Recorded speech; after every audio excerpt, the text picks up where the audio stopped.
As summer fades, the days get shorter, and many of our thoughts grow darker. Tales of ghosts and ghouls that go bump in the night are fun and pave the way for a spooky Halloween. But what about the stories that are not so fun? The dark tales of the poor souls forever lost to the devil.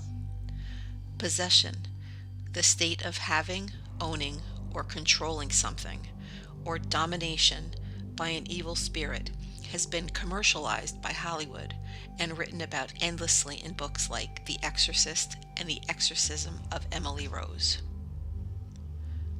Both of these books are supposedly based on true stories. The Exorcist, about a young boy named Roland Doe, actually a pseudonym given by the Catholic Church, who tried to contact his dead mother through the Ouija board. And The Exorcism of Emily Rose, based on the 67 exorcisms of a disturbed girl named Annalise Michel. Thinking she was invaded by an unclean spirit, Annalise refused food and drink, fasting to cleanse her body from evil, and eventually succumbing to starvation and malnutrition. Malachi Martin's book, Hostage to the Devil, is a terrifying and controversial look at several stories of possession, written from an eyewitness point of view. Martin was a theologian and former professor at the Vatican's Pontifical Biblical Institute. Another book, Glimpses of the Devil, written by F. Scott Peck, a student and follower of Martin, and psychologist and author of the very popular book The Road Less Traveled, is about Peck's studies of evil and his eventual witnessing of an exorcism. These are not good bedtime stories, even for those who are not easily scared. For those that believe in God and Jesus, it is a call to arms against the Prince of Darkness. For if you believe in God and the Bible, you have to at least consider the idea of the devil and possession to be real. For the non-believer, it is said that it doesn't matter if you believe or not, the devil still exists. According to Gabriele Amorth, the Vatican exorcist and author of the book An Exorcist Tells His Story, Satan is very real and very busy these days. He claims that the number of exorcisms he performs increases yearly, and that he himself has released over 70,000 people from the clutches of demons, and even Lucifer himself. He said, "The devil is not everywhere, but when he's present, it is painful." He also said, "The devil resides in the Vatican." According to Amorth, there are 3 official signs that are recognized by the Roman Catholic Church as signs of possession, and could manifest if an individual is possessed. The first is showing great strength. The next is speaking in languages once unknown. And the third is precognition, or knowing things the individual should not really know. He states that these are sometimes not present until the exorcism is taking place. Some other signs are changes in social behavior, like suddenly wanting no contact with others, supernatural abilities, sleep disturbances, violent behavior, the ability to speak in several voices at once, sacred aversions, or the inability to pray or enter church, confusion, amnesia, and hearing or seeing things. Many of these symptoms can also manifest during a psychotic episode, so care must be taken not to influence a potential patient into thinking he may be possessed. According to Amorth, there are 4 stages to demonic possession. The first is diabolical infestation. This first stage is always brought on by an invitation. By making a conscious choice to ask the demonic into your world, you are in turn entering into the middle world, the world of the dead and the unknown. According to the Bible, you're not supposed to be there, or seek to know these things. For example, the Ouija board is marketed by Parker Brothers as a game. It can be purchased at Toys R Us by a child. The mere act of deciding to make the purchase is a step in the wrong direction. Although you may say you're only looking for good spirits, you have no control of what may actually appear. If you send out word that you're having a party and put no limits on who is invited, you would have no idea who may end up knocking on your door. Another invitation could be the use of tarot cards. Viewed by some as a Jungian interpretation of our inner selves, these cards give a view of the future, the past, and show information we would otherwise not know. They are designed with beautiful pictures and can be overlooked as a portal or door. Just because the door is painted in a beautiful color does not mean there is beauty behind it.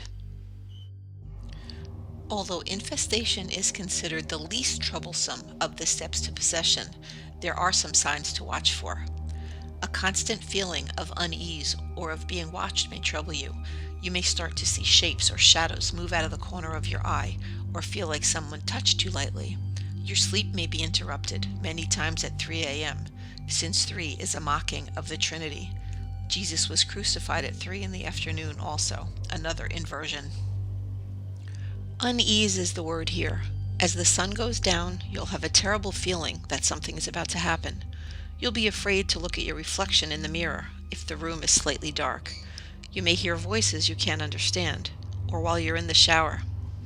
To make a long story short, things seem sinister. You may hear bangs, whispers, hissing, growling. Lights may grow dim or get brighter.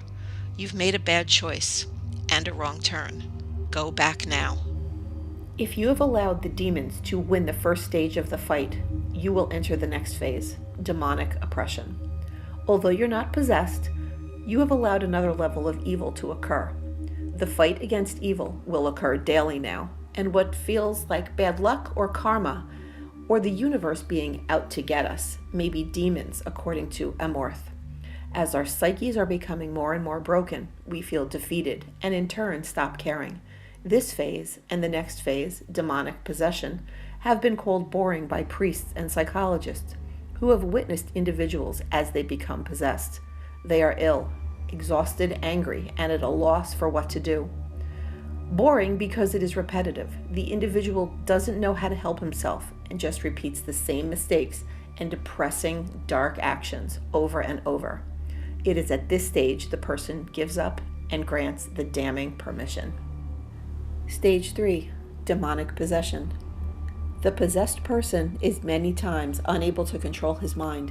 He is invaded by intrusive thoughts that he cannot stop. He feels defeated and hopeless and almost welcomes the invasion of the damned. According to F. Scott Peck, most possessions occur in people that are very lonely and feel something akin to peace when they accept a demon into their lives. They are lulled into thinking it will be some kind of dark companion. Father Amorth says, the eyes of the possessed person may appear white, either rolled up or down in the sockets, or the iris appearing milky. They may speak hatefully and act violently.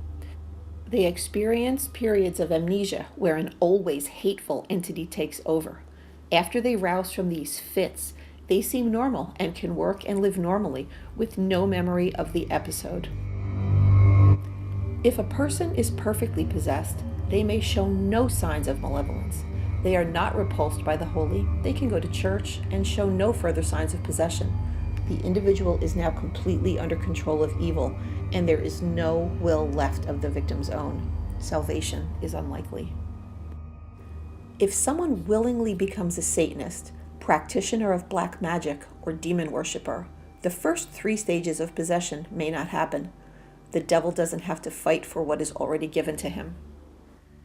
I have a bit of first-hand experience with possession. It didn't happen to me, but to a dear friend. But that's another video. Father Amorth has stated that about 90% of possessions come from curses. More causes of possession are making a pact with the devil, demons, Satan, or Lucifer, occult practices, Ouija, tarot, divination, palm reading, seances, cult activity or esoteric practices, Freemasonry or witchcraft. A sacrifice or offering, the worst being a parent offering a child to the devil. A curse or spell from a witch, black priest or priestess, or from a satanic cult. If one member of the family is affected, it's a good idea for every member of the family to pray together, sprinkle holy water about the house, ask for protection, and read the Bible together. Placing crucifixes around the house and at entryways can help. The St. Benedict medal or cross can be worn to dispel evil, prevent possession, and dispel illness. It can even be worn by non-Catholics because Mary will supposedly bring conversion to those who wear it. The same is said of the brown scapular devotion. You can't buy, trade, order, or invest in items that are actually blessed. You need to order them as is and have them blessed by a priest yourself. I heard a story about someone who was seeing shadows and shapes in their peripheral vision. Although not terrified, they were concerned. Another friend told them to light a white candle and address it kindly and tell them to leave. The Catholic Church would disagree with this. The devil is a liar, they say, and will deceive you. If you're truly bothered by what you consider to be the demonic, consult a priest. If you don't feel that he believes you, find another priest. A priest may bless your house. Sometimes it takes a few times before you feel the darkness leave. The prayer of Saint Michael is said to protect you from evil. Repeat often. Saint Michael the Archangel, defend us in battle. Be our protection against the wickedness and snares of the devil. May God rebuke him, we humbly pray. And do thou, O Prince of the heavenly hosts, by the divine power of God, cast into hell Satan and all the evil spirits who roam throughout the world, seeking the ruin of souls. Don't do anything that could be inferred as an invitation to dark spirits. An ounce of prevention is worth a pound of cure, especially when it comes to possession. All the books mentioned in this video will be listed below.